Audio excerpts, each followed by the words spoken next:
Hello everyone, so once again welcome back to Testbook super coaching banking channel. जैसा कि हम सबको पता है कि एनआईसीएल असिस्टेंट का प्रीलिम्स का एग्जाम हो चुका है और हमें से बहुत सारे ऐसे एस्पिरेंट्स हैं जो अब ये सोच के परेशान है कि हमने पेपर तो दे दिया, इतने क्वेश्चंस हमने कर लिए, बट क्या मेरा प्रीलिम्स क्वालिफाई हो जाएगा, क्या हम सेफ जोन में हैं या फिर नहीं। तो आज के सेशन में हम आपसे यही डिस्कस करने वाले हैं कि सेफ स्कोर कितना है, आपने कितने क्वेश्चंस अटेम्प्ट किए हैं और क्या रेंज है जो आपको बताता है कि आप सेफ स्कोर में हैं। बट यहाँ पर इससे पहले मैं आपको बता दूं, ऑलरेडी मैंने एक सेशन किया हुआ है जिसमें मैंने आपको बताया है कि किस स्टेट से टोटल कितने फॉर्म फिलअप किए गए हैं और किस कैटेगरी से किस स्टेट में टोटल कितने फॉर्म फिलअप किए गए हैं। इन दोनों टॉपिक पर मैंने ऑलरेडी एक सेशन किया हुआ है, आप लोग देख लेना सो दैट आपको एक आइडिया मिल जाए कि किस लेवल का कॉम्पिटिशन आपको आपकी स्टेट में देखने को मिलने वाला है। उसी के बेसिस पर हमने ये कट ऑफ भी यहाँ पर डिसाइड किया हुआ है कि सेफ स्कोर कितना है, कितना एक्सपेक्टेड कट ऑफ जा सकती है। ठीक है, तो चलिए फटाफट से स्टार्ट करते हैं विदाउट एनी डिले। बट उससे पहले मैं चाहूंगी कि आप लोग हमें कमेंट करके बताएं कि आपने कितने क्वेश्चंस अटेम्प्ट किए हैं, किस स्टेट से आप बिलोंग करते हैं और कौन सी कैटेगरी से बिलोंग करते हैं। ठीक है, चलिए पेपर की बात कर लेते हैं। सबसे पहले हम बात करेंगे डिफिकल्टी लेवल की। देखो, आप लोगों को पता है कि हमारा जो कट ऑफ है वो मेजरली दो फैक्टर पर डिपेंड करता है। एक होता है नंबर ऑफ वैकेंसी और दूसरा होता है पेपर का लेवल। ठीक है, नंबर ऑफ वैकेंसी हम सबको पता है 500 है and more than 1 lakh aspirants ने क्या किया है, फॉर्म को फिलअप किया है, जो ऑलरेडी कल हमने देखा था, स्टेट वाइज भी देखा था, ओवरऑल भी देखा था, कैटेगरी वाइज भी देखा था, ऑलरेडी इस पर एक सेशन किया हुआ है।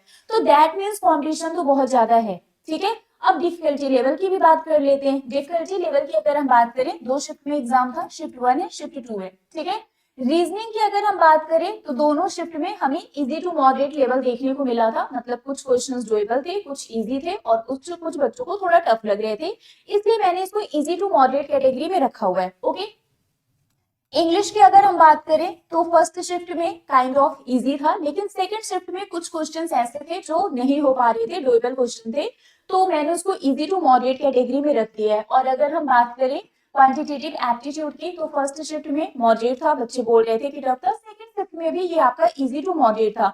ओवरऑल अगर हम पेपर के लेवल की बात करें तो ओवरऑल पेपर का जो लेवल था वो इजी टू मॉडरेट था, डिफिकल्ट में तो हम बिल्कुल नहीं जाएंगे।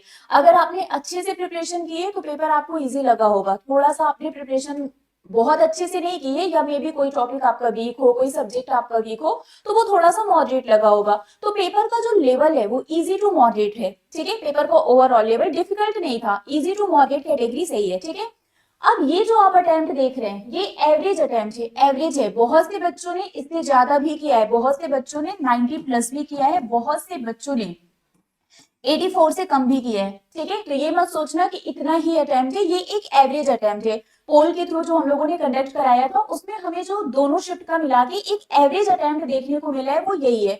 तो दैट मीन्स ये आपका एक एवरेज अटेम्प्ट है। अगर आपने इतने क्वेश्चंस किए हैं, मोस्टली अगर मैं आपको बताऊं तो 80 प्लस लगभग सभी बच्चों ने किया है, कुछ को छोड़ दीजिए, कुछ ऐसे बच्चे हैं जिन्होंने 80 से कम किया है, लेकिन लगभग जितने भी बच्चों को हम लोग मतलब जितने भी बच्चों से हम लोग पूछ रहे थे, पोल के थ्रू भी हमने कंडक्ट कराया था, 80 प्लस हमें देखने को मिला था। तो 80 प्लस तो सबने किया था। उस 80 प्लस में भी जो एवरेज अटेम्प्ट है वो आपका ये था 84 टू 89, या हम इसको 90 भी कर सकते हैं। ठीक है, 85 टू 90 के बीच में आपको एक एवरेज अटेम्प्ट देखने को मिलेगा, ये एवरेज अटेम्प्ट है। अब यहाँ पर हम एक्सपेक्टेड कट ऑफ की ये लिस्ट है, आप अपने स्टेट के अकॉर्डिंग देख सकते हैं, ये एक्सपेक्टेड है, नॉट एग्जैक्ट है ना, ये एक्सपेक्टेड कट ऑफ है कि इतनी जा सकती है। अब यहाँ पर मैंने ये जो एक्सपेक्टेड कट ऑफ रखा है वो नंबर ऑफ वैकेंसी और कितने बच्चों ने उस स्टेट से फॉर्म फिलअप किया है उसको कंसीडर करके ये है। ठीक है, तो उसके बेसिस पर ये एक्सपेक्टेड कट ऑफ है, आप भी ये कैलकुलेट कर सकते हैं। उसके लिए आप वो वाला सेशन देख लेना जिसमें मैंने आपको बताया है कि कौन सी स्टेट से कितने बच्चों ने रजिस्टर कराया है, तो आपको खुद पता चल जाएगा कि एक सीट के लिए कितना कॉम्पिटिशन है। ठीक है, लाइक अगर हम आंध्र प्रदेश की बात करें 91 टू 94, और अगर हम लास्ट ईयर की कट ऑफ देखें ना तो शायद ही कोई ऐसा स्टेट होगा, बस 2-3 ऐसे स्टेट थे जहां पर कट ऑफ 80 के आसपास थी, अदरवाइज सब जगह कट ऑफ आपको 85 प्लस 90 प्लस ऐसे ही देखने को मिला था। ठीक है, Assam 85 to 88, Delhi 88 to 95, Gujarat 88 to 93, Haryana 85 to 90, Karnataka 85 to 90, Maharashtra अगर हम बात करें यहाँ पर केरला 90 टू 95 हो गया, मध्य प्रदेश 88 टू 93, ओडिशा 90 टू 95, पंजाब 87। मतलब आप यहाँ पर देख सकते हैं जिस भी स्टेट से आप बिलोंग करते हैं, यूपी हो गया 90 to 95, Uttarakhand 90 to 93, West Bengal 93 to 95। तो ये आपका एक एक्सपेक्टेड कट ऑफ है नंबर ऑफ वैकेंसीज को देखते हुए, ठीक है। तो आप लोग अपने स्टेट को यहाँ पर देख लीजिएगा कि आप किस स्टेट से बिलोंग करते हैं और वहां पर एक्सपेक्टेड कट ऑफ कितनी है। रेंज आपका समवेयर यही रहेगा। अगर आपने 80 प्लस किया है तो आप सेफ जोन में है, और अगर आपने 85 प्लस किया है, अगर आपने 85 प्लस किया है, देन डेफिनेटली आप सेफ जोन में है। तो फिर आप मान के चलिए कि आप सेफ जोन में है, आप मेंस की प्रिपरेशन अभी से स्टार्ट कर दीजिए, ठीक है। और अगर आपने 80 प्लस किया है तो भी आप सेफ जोन में है। लेकिन अगर आपने बिलो 80, लेकिन हाँ, नंबर ऑफ अटेम्प्ट है ना, ये जो आपके मार्क्स हैं कि आपके मार्क्स 80 प्लस आ रहे हैं, आपके मार्क्स 85 प्लस आ रहे हैं, एक्यूरेसी मैटर करता है। आप अटेम्प्ट पर मत जाना। यहाँ पर बहुत से बच्चों ने जैसे 90 प्लस किया है, जरूरी नहीं है कि जिन्होंने 90 प्लस किया है उनका सब सही हो, और ऐसा भी नहीं है कि जिन्होंने 85 किया है उन्होंने क्वेश्चंस गलत किए हो सकता है कि उन्होंने 85 पूरा सही किया है, और हो सकता है कि 90 प्लस वालों ने गलत क्वेश्चन भी किया है, तो इनका सिलेक्शन हो गया, इनका नहीं हुआ। तो यहाँ पर एक्यूरेसी मैटर करता है, इस बात का ध्यान रखना, ठीक है, कि एक्यूरेसी मैटर करता है, आपने कितने क्वेश्चन अटेम्प्ट किए हैं विद एक्यूरेसी, ये मेन पॉइंट है। तो अगर आपने 85 प्लस अटेम्प्ट किया है देन वेल एंड गुड है, आप बहुत ही अच्छी तरीके से सेफ जोन में है, क्योंकि मोस्टली कट ऑफ आपका इसी रेंज में जाता है, ठीक है। तो आई रियली होप सो कि आप लोगों को एक आइडिया मिल गया होगा कि कितनी कट ऑफ जा सकती है। इसी के बेसिस पर आप अपने स्टेट का इसमें देख लीजिएगा, ठीक है।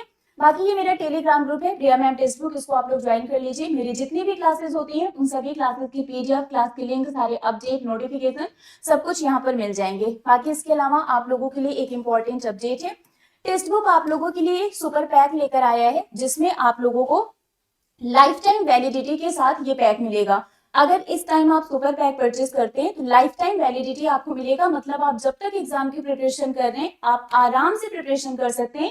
बार बार आपको कोई भी कोर्स परचेज करने की जरूरत नहीं है, बुक्स परचेज करने की जरूरत नहीं है, टेस्ट सीरीज परचेज करने की जरूरत नहीं है। ये आपको लाइफ टाइम वैलिडिटी के साथ मिलेगा सिर्फ और सिर्फ 3599 रुपीज में। लेकिन यहाँ पर आपको डिस्काउंट भी मिल जाएगा, आपको 3599 रुपीज में परचेज करने की जरूरत नहीं है।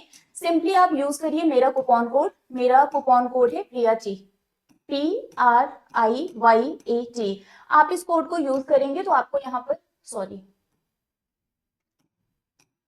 आप इस कोड को यूज करेंगे तो यहाँ पर देखिए डिस्काउंट हो गया कि 3149 रुपीज में हो गया। अगर आप 12 मंथ के लिए लेते हैं तो 1662 हो गया, मतलब ये प्राइस ड्रॉप हो गया कूपन कोड अप्लाई करने के बाद। तो जल्दी से सुपर पैक में एनरोल करवा लीजिए, जितनी भी हमारी क्लासेस होती हैं सब कुछ आपको सुपर पैक में मिल जाएगा। सुपर पैक में आपको फाउंडेशन बैच मिल जाएगा, मॉक टेस्ट लाइव एनालिसिस मिल जाएगा, जितने भी पीओ के एग्जाम्स होते हैं इसमें मिलेगा, जितने भी क्लर्क के एग्जाम्स होते हैं इसमें मिल जाएगा। करंट अफेयर की भी क्लास होती है मेरी, वीकली करंट अफेयर यहाँ पर हर सैटरडे को 12 बजे होती है, वो भी आपको इसमें मिल जाएगा। इंश्योरेंस के जितने एग्जाम्स होते हैं, इसके अलावा टेस्ट सीरीज, ये सब कुछ आपको सुपर पैक में मिलेगा। तो बार बार क्यों परचेज करना है, आप लाइफ टाइम वैलिडिटी वाला सुपर पैक परचेज करिए, और जब तक आपका सिलेक्शन नहीं हो जाता है प्रैक्टिस करते रहिए, क्लासेस लेते रहिए और सिलेक्शन ले लीजिए, ठीक है। चलिए, तो अभी के लिए फिलहाल बस इतना ही है, मिलेंगे आपसे ऐसे ही किसी और सेशन में। Till then bye bye guys, take care, thank you so much. आप लोग हमें कमेंट करके जरूर बताना कि आपने किस स्टेट से कितने क्वेश्चंस अटेम्प्ट किए हैं और आप किस कैटेगरी से बिलोंग करते हैं, ठीक है। मिलते हैं आपसे नेक्स्ट सेशन में। Bye bye guys, take care, thank you so much.